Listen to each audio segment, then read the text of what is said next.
오변을 부탁을 드릴 것입니다. 드린 다음에 좀 소개를 하겠습니다. 집사님, 항상 예비하고 있어라. 이름이 늦음의 택을 통한 삶의 결정적 변화를 짤막하게 말씀해 주신 다음 공지하겠습니다. 안녕하세요. 반갑습니다. 교회 바로 앞에 있는 돌집 보이세요? 커다란. 그 집 이름이 에덴입니다. 거기에 살고 있습니다. 2월 22일에 이사를 왔습니다. 제가 12년 전에 재림교인이 되고 나름 열심히 신앙을 한다고 했는데 내 마음에 과연 예수님이 임재하고 계신가? 저는 그렇다고 생각했는데 그런데 내 안에서 왜 자꾸 죄가 올라올까? 왜 나의 품성이 변화되지 않는 부분이 있을까? 실물 교훈해 보니까 급한 성격, 말이 빠른 거 이것도 죄라고 고치라고 돼 있더라고요. 안 되는 거예요. 예수님이 내 안에 계시면 당연히 돼야 되는데 이건 뭐지?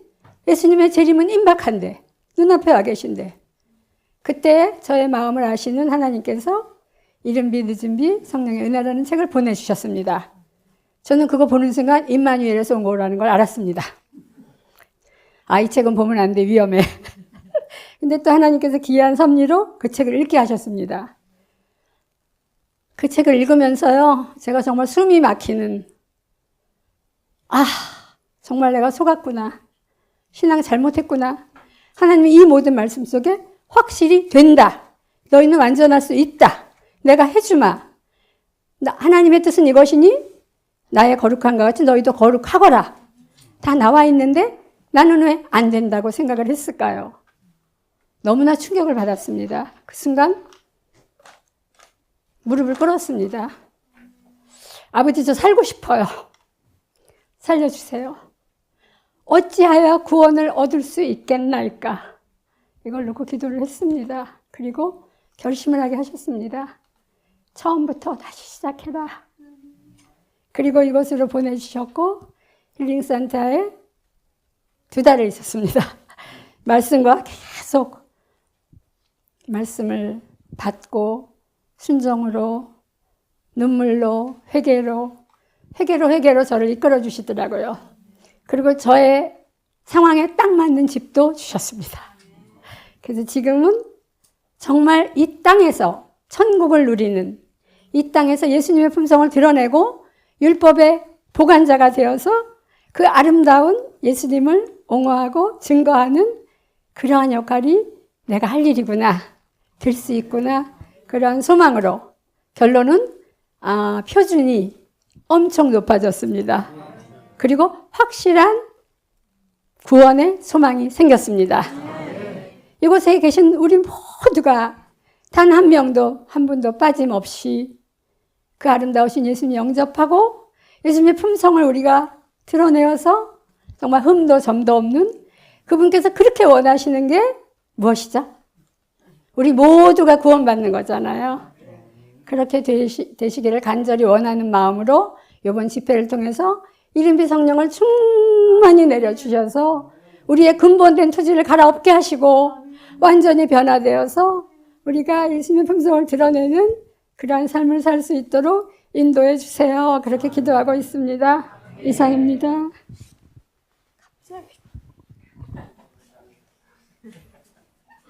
우리 진짜 에덴에서 오셨네요. 경고를 드립니다. 타락하여 에덴을 잃어버리지 않기를 바랍니다. 아담처럼. 우리 잠깐 광고를 드리겠습니다. 이른비 늦은비로 나타난 성령의 은혜라는 책이 이제 3세째 인쇄를 준비하고 있는데 책이 거의 다 배포가 되어지고 소량만 남았답니다. 금을 오신 분들 가운데 책이 없으신 분들이나 정말 이 책을 나눠주고 싶은 분들이 계시면 소량이 남아있는 관계로 많이 드릴 수는 없고 개인당 한 권씩 정말 드리고 싶은 분이 계시면 하나 더 덧붙여서 드리겠습니다. 제가 36년 전 이 책을 접하고 미국에서 놀라운 경험을 한 적이 참 많았습니다. 오랜 세월이 지나 몇 년째 전에 번역을 하게 되었고 이 책을 출간하게 되었는데 정말 많은 분들이 이 책을 통하여 감화를 받고 삶의 새로운 개혁이 일어날 사실을 바라보면서 요즘 또 다른 하나님의 은혜의 감화를 받고 있는 중에 있습니다. 다시 한번 말씀을 드립니다. 이 집회 끝나기 전 이 책을 원하시는 분들 한 권씩 드리도록 하겠습니다. 물론 설교에 말씀하시겠지만 오늘은 메시지를 전하기 때문에 우리 유 목사님 나오셔서 5분 동안만 이름이 늦은 비책을 통한 결정적인 신앙의 경험을 짤막하게 말씀해 주시면 좋겠습니다.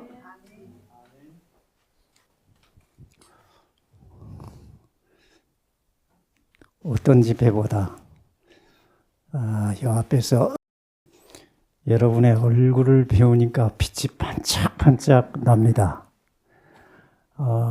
전국 여러 곳에서 진리를 사모하는, 그냥 막연하게 사모하는 것이 아니라 가슴 저리게 사모하는 분들이 오신 줄로 압니다. 저는 많은 분들이 아시고 계시겠지만 저는 45년 동안 개신교 목사로서 목회를 하다가 목회를 정상적으로 은퇴하지 아니하고 이른 시기에 자발적으로 은퇴를 했습니다.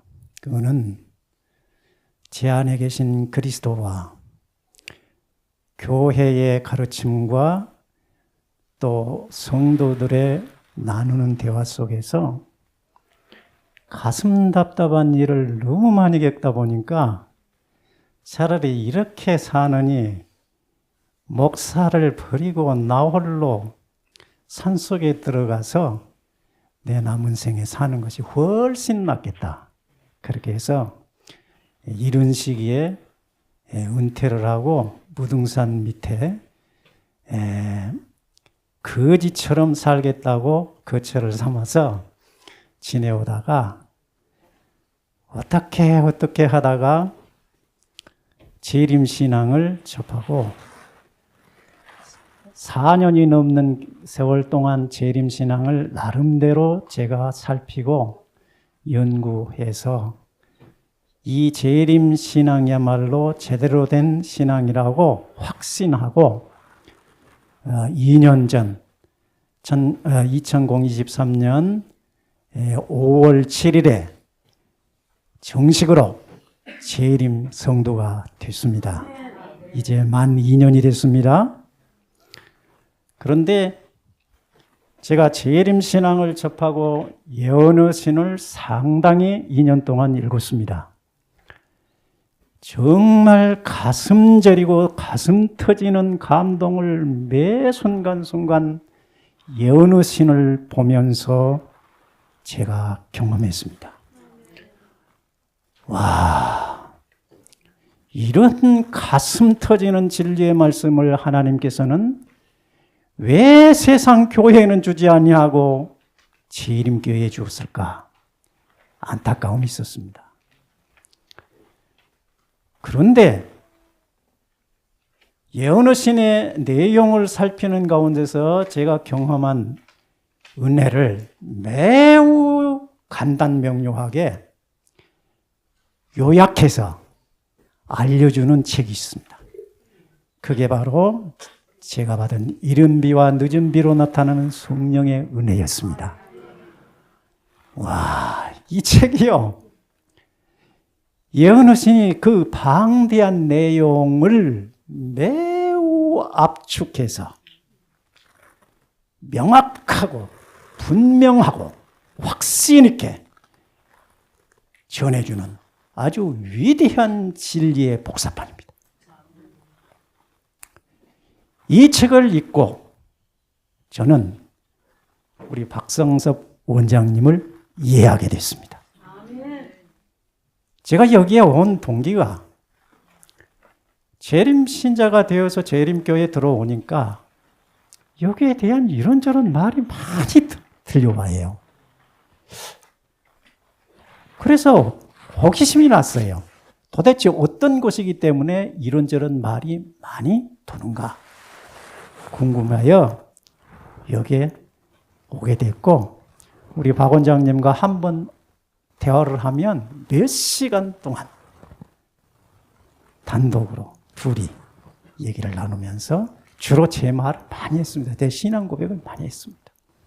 그런 과정 속에서 박 원장님을 이해하고 또 박 원장님께서는 저를 이해하게 하고 이런 과정을 겪었습니다. 그래도 박 원장님에 대한 이해를 확실히 할 수가 없었습니다. 미심쩍은 것이 있었습니다. 그 전에 제가 알고 있던 이론과 박 원장님과 대화 속에서 들었던 이론이 약간의 좀 뉘앙스가 다른 그런 것들이 있어서 이해가 확신이 안 됐습니다. 그런데 이 책은 결정적인 그 진리와 이해력을 저에게 주었습니다. 오늘 제 설교 2시인데요. 계속 2시간 한다는 말 아닙니다. 저녁 시간까지 해서 2시간이 제게 주어졌는데요. 이 내용의 압축반을 제 경험 속에서 어떻게 이루어져 왔는지를 설명하는 말씀의 내용이 되겠습니다. 여러분, 예언의 신의 그 방대한 내용을 그리고 우리가 어떻게 죄 가운데서 구원받아 새 생명으로 새 피조물이 되고 새 피조물이 어떻게 성장하여 그리스도의 장성한 분량에 이르러 추수 때에 그리스도의 재림 때에 어떻게 들림받을 수 있는 것인가를 확신 있게 전해주는, 알려주는 아주 매우 소중한 책입니다. 저는 이 책에서 재림신앙의 정수를 만나게 됐습니다. 감사합니다.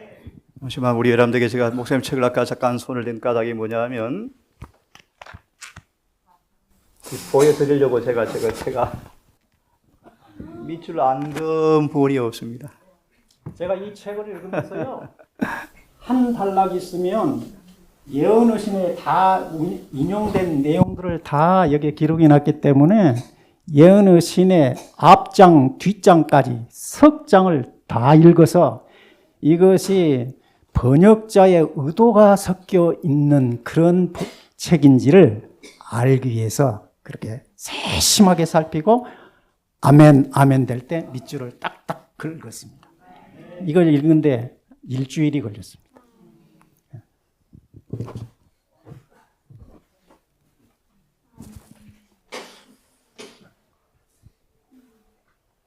제가 처음 우리 목사님의 간증을 듣자마자 우리 동산 가족에 이렇게 얘기했습니다. 가만두어라, 가만두어라.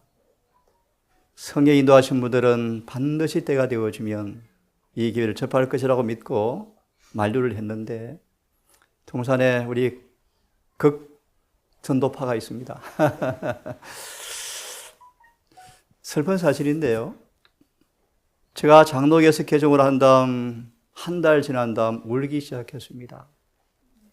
우리 목사님이 똑같은 부분이 많습니다. 법학을 전공했고 성경 연구도 비슷한 코스를 밟았고 짧은 만남이었지만 진리가 너무나 똑같고 그만하기로 하고요. 제 인생의 최고의 날을 꼽으라면 두 가지를 꼽을 수 있는데요. 우리 주님께서 나를 찾아오신 새벽 3시 50분 잊을 수가 없죠. 죄 사함 받고 성령의 선물로 임했던 그 날을 잊을 수가 없습니다. 그날 모든 걸 버려버렸죠. 그 다음 두 번째, 재림교회로 개종한 날이었습니다. 정말 감동스러웠죠. 한 달 반을 제가 기쁘다 소리를 연발했는데 제 기쁘다 연발의 간증 소리에 누님이 신앙을 하게 되었습니다. 우리 집안에 지금 반이 재림교인 되었습니다. 슬픈 얘기를 드리겠습니다. 한 달이 지났습니다. 눈에서 눈물이 나기 시작했습니다. 송구합니다. 하나님, 재림교회 어떻게 해요? 이 교회 어떻게 해요? 고민이 저으로 왔습니다. 내가 아는 성경과 정언과 설교와 다르고요. 삶이 다른 것입니다. 삼육대학 정문을 들었을 때 하나님 너무하십니다. 진즉 저를 이끌어 주시지 왜 이제 이끌어 주셨습니까? 신학을 공부하는데 너무 재미가 없는 거예요. 죽겠는 거예요.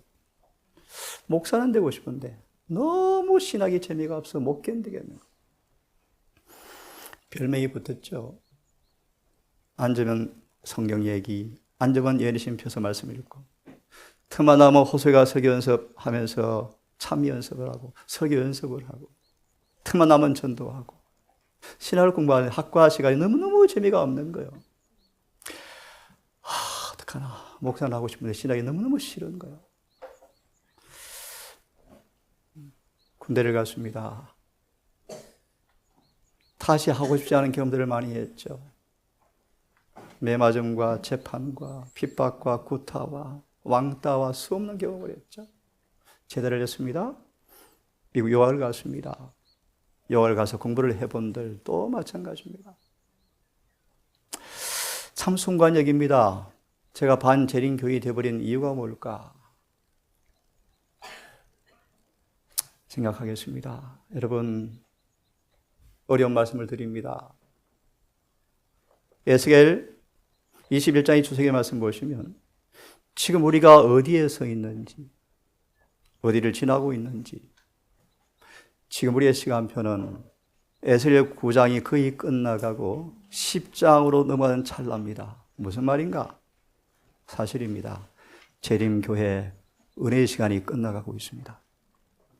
곧 끝나갈 것입니다.